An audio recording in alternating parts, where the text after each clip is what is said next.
I'm going to show you some basic navigation of the Amplify Science K-5 program. Once you're successfully logged into the curriculum website for the first time, you're going to see this year overview page. The year overview page will show all of the units in the grade you will be teaching. If you teach more than one grade, you can access additional grade levels by selecting the drop-down arrow and choosing your other grade. No matter where you are in the curriculum, you can always get back to this year overview page by selecting the Amplify Science along the top of your screen. When you select a unit, you'll see each of the individual chapters that comprise the specific unit you're in. You'll see their chapter titles, as well as the number of lessons that each one contains. In addition to chapters, this page, which we call the unit landing page, also provides access to lots of other valuable information too. First, if you select Jump Down to Unit Guide, a menu of helpful resources will open. Now there are two categories here, planning for the unit and teacher references. The planning for the unit items will be super helpful for your first time teaching a unit, while the teacher references are there for you to use as needed. You can select the title of each one to expand or collapse it. When one is expanded, you can print that information by selecting the printer icon. To the right of the planning for the unit documents, you'll find printable resources. These can be used at your discretion, and if you'd like to learn more about them, we have a printable resources video and information on the help side as well. Underneath the printable resources, you'll see the offline preparation. Selecting the offline guide will provide you with instructions for how to download Amplify Science resources offline, including all of the unit and lesson resources you may need. The offline guide also provides detailed directions for how to preload student apps if you do not have access to reliable internet. Now going back up to the top of the unit landing page, you will see Generate Printable Teacher's Guide. Printed and bound teacher's guides are available for purchase from Amplify, but if you wanted to print one yourself, you can do so here.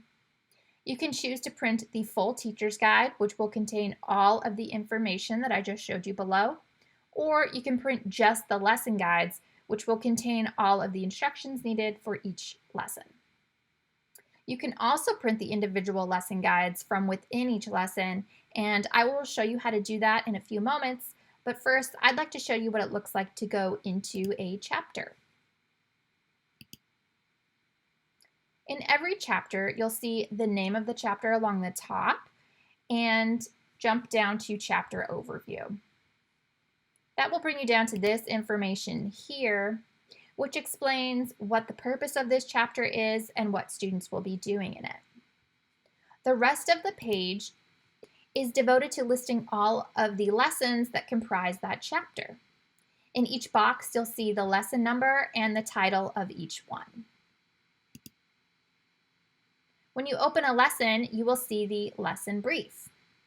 This contains a lot of helpful information for preparing for and teaching this specific lesson. Selecting on any of the arrows will again expand or collapse that category of information. To the right, you will see digital resources. In the digital resources, you will find all of the resources that will be used in the activities within this lesson. This includes things like projections, any necessary media, downloadable copymaster pages, and more. Note that this is also where you will be able to access the new Classroom Slides feature, which will download into a PowerPoint file. Above digital resources, you will see Generate Printable Lesson Guide. This is where you can get a downloadable guide for just this individual lesson, as I mentioned before. Above the lesson brief, you will see the lesson map. The lesson map lists the type and name of each activity within that lesson in the order in which they'll occur. As you can see here, this lesson starts with the teacher showing a short video, then moves on to a hands-on activity, before a modeling activity, and finally a student-to-student discussion. Sometimes you will need to use the arrow on the right-hand side if your particular screen doesn't fit all of the lesson map tiles. When you select an activity, you will notice a brief summary of what will happen in that activity, as well as the approximate amount of time that it will take. Below this, you will see some tabs. The step-by-step tab shows all of the details that you'll need to teach this activity. The speech bubbles within the step-by-step tab provide ideas for what you can say as you teach. If there are projections or images to show, they can be found in the digital resources, as I showed you earlier in the lesson brief, but you will also see them embedded in the step-by-step section as well, so that each one is right there for you when you need it. For example, in this lesson, there is one slide and it occurs during step 3 of this particular activity. To open it, I can select the thumbnail view of it in the step-by-step, and when I'm done, I have the option of either closing it out, or if there were any other slides in the activity, I could leave it up so that I can select the right arrow to flip to the next one when it's time for it.